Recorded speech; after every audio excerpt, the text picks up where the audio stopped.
میں اس لیے آپ لوگوں سے عرض کرنا چاہتا ہوں کہ یہ ایک بہت بڑی دہشت گردی ہے، معاشی دہشت گردی ہے، اور انڈیا کے حملے سے زیادہ خطرناک ہے، اس لیے کہ آج بھی میرے معلومات کے مطابق ہر جگہ جھگڑے شروع ہو گئے، اس لیے کہ بجلی کی قیمت میں اضافہ ہو تو ہر چیز کی قیمت میں اضافہ، پیٹرول کی قیمت میں اضافہ ہو تو ہر چیز کی قیمت میں اضافہ۔ اب سولر، جس طرح ساتھی نے کہا کہ سولر سسٹم ہمارے ملک میں دیہاتی لوگوں نے خود اس کو پروموٹ کیا، حکومت نے اس کی کوئی حوصلہ افزائی نہیں دی۔ اس طرح ون انرجی کی طرف ہم جائیں تو اللہ تعالیٰ کی طرف سے ایک مفت کی نعمت ہے، لیکن کوئی حوصلہ افزائی نہیں کی۔ میں آخر میں یہ عرض کرنا چاہتا ہوں کہ ہم آپ لوگوں کی صلاحیتوں سے فائدہ اٹھانا چاہتے ہیں، اور میں چاہتا ہوں کہ یہ ہمارا کوئی آخری مجلس نہ ہو۔ یہ تو بہرحال آج تجویز بھی آئی ہے کہ چونکہ یہ معاہدہ بین الاقوامی قانون کے تحت کیا گیا ہے، اس لیے ہم یک طرفہ طور پر اس کے خاتمہ کا اعلان تو نہیں کر سکتے ہیں، لیکن یہ تو کر سکتے ہیں کہ ہم بین الاقوامی فورم پر اس کو اٹھا لیں، بین الاقوامی عدالت میں اس کو لے جائیں۔ یہ خود حکومت کا فرض ہے کہ آئی پی پیس کے ان معاہدوں پر نظر ثانی کے لیے بین الاقوامی عدالت کا رخ کر لے، اور ہم بھی اپنی طرف سے اپنے ملک کے سپریم کورٹ کا دروازہ ضرور کٹکھٹائیں گے کہ ہماری پوری قوم پنس گئی ہے، جن لوگوں نے پنسایا ہے، جن لوگوں نے مرات لی ہے، جنہوں نے انعامات لیے ہیں، جن لوگوں نے کمیشن لیے، جن لوگوں نے وقتی طور پر سیاسی فوائد اٹھائے ہیں، ان کے چہرے بھی پوری قوم کے سامنے اب آنا چاہیے۔ یہ قومی مجرم ہے۔ میں سمجھتا ہوں کہ ہم عدالتوں میں بھی جائیں گے اور عوامی سطح پر بھی اس موومنٹ کو آگے بڑھائیں گے، اس لیے کہ خاموش رہنا یہ جرم ہے، اور خاموشی موت ہے، اور موت کا انتظار نہیں کرنا چاہیے۔ ہم جب بھی باہر کے ممالک سے بات کرتے ہیں، ایران کے سفیر نے تو خود آ کر مجھے کئی بار کہا کہ ہم آپ کو سستی بجلی بھی دینے کے لیے تیار ہے، اور گیس بھی، ساری دنیا میں جہاں بھی آپ کے معاہدے ہیں ان سے کہیں کم قیمت پر، اور ہم نے پورا انفراسٹرکچر ایران بارڈر تک پہنچایا ہے۔ لیکن یہ تو اب آپ کا کام ہے کہ پاکستان کے اندر اس کے لیے لائننگ کر لے، لیکن ہماری حکومت یہ ہمت نہیں کر سکتی ہے۔ ہمیں خوشخبری سنائی گئی کہ روس سے ہم نے سستا تیل خریدا ہے، اور بس اب عید آنے والی ہے، وہ دن گزر گئے، روس کا تیل تو نہیں پہنچا، پتہ نہیں وہ کون پی گیا، کون لے گیا، کہاں وہ ٹینکر گیا، عوام کو تو کوئی فائدہ نہیں پہنچا۔ تو ہم یہی چاہتے ہیں کہ ہم اپنے عوام کو ریلیف دیں۔ حکومت سے ہم نے بات کی، اور ایک صحافی نے جناب وزیر اعظم صاحب سے بات کی کہ بجلی کی قیمتوں میں اتنا اضافہ ہوا تو آپ ریلیف دیں۔ انہوں نے کہا کہ اس بل کو قسطوں میں لینے کے لیے ہم IMF سے بات کریں گے۔ تو آپ خود فیصلہ کریں کہ آپ آزاد شہری ہیں، آزاد ملک کے باشندے ہیں، یا آپ غلام ہیں، کہ ایک بل کو قسطوں میں لینے کے لیے بھی ہم IMF کی طرف جائیں گے۔ اس نے اگر اجازت دی، اس کے بابو صاحب نے۔ میں اس لیے کہنا چاہتا ہوں، یہاں ورلڈ بینک کے نائب صدر میکومیشو میزی تشریف لائی تھی، اس سے جب ہم نے بات کی تو انہوں نے کہا کہ یہ ذہن سے نکالے کہ ورلڈ بینک اور IMF کسی قوم کو ترقی دینا چاہتے ہیں۔ وہ ایک قوم کو اتنا استعمال کرتے ہیں جتنے ان کی ضرورت ہو۔ اور پھر اس نے کہا کہ کیا آپ کے ملک میں گدہ گاڑی کھینچنے والے گدے ہیں؟ ہم نے کہا 20 یار ہیں۔ انہوں نے کہا کہ کوئی گدہ گاڑی کے کھینچنے والے گدے کو اپنا دوست، بھائی یا باپ بناتا ہے؟ ہم نے کہا کہ نہیں۔ انہوں نے کہا کہ اسی طرح اتنا چھارا وہ کہلاتا ہے کہ وہ زندہ رہے اور ان کی گاڑی کھینچتا رہے۔ تو ورلڈ بینک کا تعلق بھی قوموں کے ساتھ ایسا ہی ہے۔ پھر اس خاتون نے کہا کہ کیا تمہاری کتاب میں یہ آیت موجود نہیں ہے کہ اللہ تعالیٰ اس قوم کی حالت نہیں بدلتا جب تک ایک قوم خود اپنی حالت کو بدلنے کے لیے تیار نہ ہو جائے. ہم نے کہا ہے یہ تو اللہ تعالیٰ کا حکم ہے، ان اللہ لا یغیر ما بقوم حتی یغیر ما بانفسہم. تو ہمیں خود ہی اپنے پاؤں پہ کڑا ہونا ہے، ہمیں خود ہی اپنے وسائل کا بیسٹ استعمال کرنا ہے. کچھ چیزیں ایسے ہیں جو ہمارے بس میں نہیں ہے، لیکن کچھ چیزیں تو بالکل حکومت کے بس میں ہیں. مثلا چوری ختم کرنا، اور حکومت خود کہتی ہے کہ 500 ارب سے زیادہ چوری ہوتی ہے. اور آج پریزنٹیشن میں بتایا گیا کہ ایک عام پاکستانی 5 چوروں کا بوجھ برداشت کرتا ہے، جو دیانتدار ہو، جو بل دیتا ہے. کیوں ہم برداشت کریں؟ اس طرح ہمارے ملک میں جو کہتے ہیں کہ، اور یہ بھی ان کے فگرز ہیں، ہم نے اپنی طرف سے کوئی چیز نہیں نکالی ہے، کہ 220 ارب سے زیادہ بجلی وہ مفت خورے استعمال کرتے ہیں. مفت خورے کون ہیں؟ اس میں حکومت شامل ہے، اس میں سرکاری دفاتر شامل ہیں، پٹوار خانے شامل ہیں، ہاسپٹل شامل ہیں، تانے شامل ہیں، صدر، وزیر اعظم اور وزیر اعلیٰ اور گورنر ہاؤسز شامل ہیں، سرکاری آفیسرز شامل ہیں، اور کہ الیکٹرک بھی شامل ہیں، فوجی آفیسر، بیوروکریسی، یہ سارے لوگ شامل ہیں. لیکن اس کا بوجھ بھی عام پاکستانی اٹھاتا ہے. اس طرح پرائیویٹ ڈیفالٹر ہے، جو لوگ قرض لے کر اپنے آپ کو ناکام بناتے ہیں. ڈیفالٹر وہ کرتے ہیں، فیصلے ہو جاتے کہ ڈیفالٹر ہو گیا، پھر اپنے اس پروجیکٹ کو بند کر کے کہیں اور پروجیکٹ لگاتے. میرا خود اپنا واسطہ پڑا ہے ایسے لوگوں سے. جب میں فائنانس منسٹر تھا خیبر پختونخوا کا، تو اسٹیٹ بینک کے گورنر ہمیں کہتا تھا کہ بھئی یہ ڈیفالٹر ہو گئے، ان سے پیسے واپس نہ لو.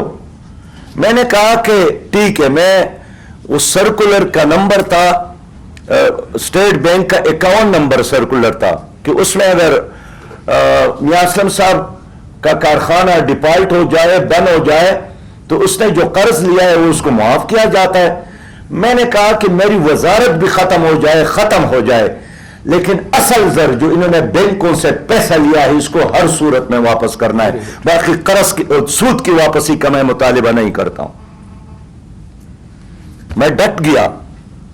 ان لوگوں نے بڑے پروپیگنڈی کی کہ تو بہت خطرناک لوگ ہیں. میں نے کہا کہ میری حیثیت نہیں ہے کہ قوم کی دولت ہے، بینک میں پڑی ہے، اور ایک آدمی پیسہ لے کر استعمال کرے، اس کا مینجمنٹ، مس مینجمنٹ یا سازش کے تحت اپنے آپ کو ڈیفالٹ قرار دے کر. اور افسوس کی بات یہ ہے کہ دوسرے پروجیکٹ کے لیے پھر بینک باؤنڈ ہے کہ پیسہ دے دے. دنیا میں کہیں ایسی چیز ہم نے نہیں دیکھا ہے. تو یہ وہ چیزیں ہیں کہ حکومت لائن لاسز خود کنٹرول کر سکتی ہے، چوری کو خود کنٹرول کر سکتی ہے، مفت خوروں کی بجلی خود بند کر سکتی ہے.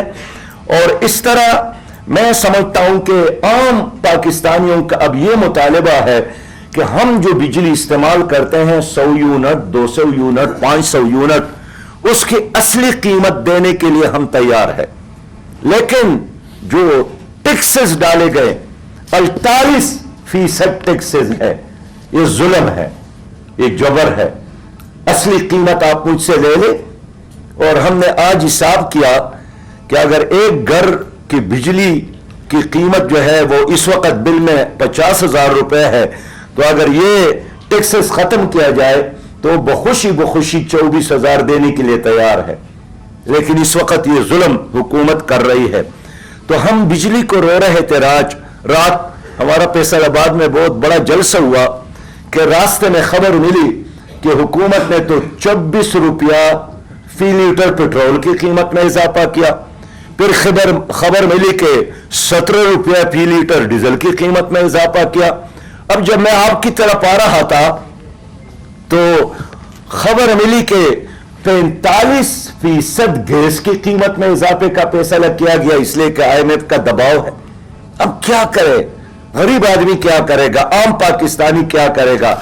میں آپ سے اس لیے چاہتا ہوں کہ میں ضرورت محسوس کرتا ہوں کہ انشاءاللہ تعالی ہم حکومت سے بات بھی کریں گے،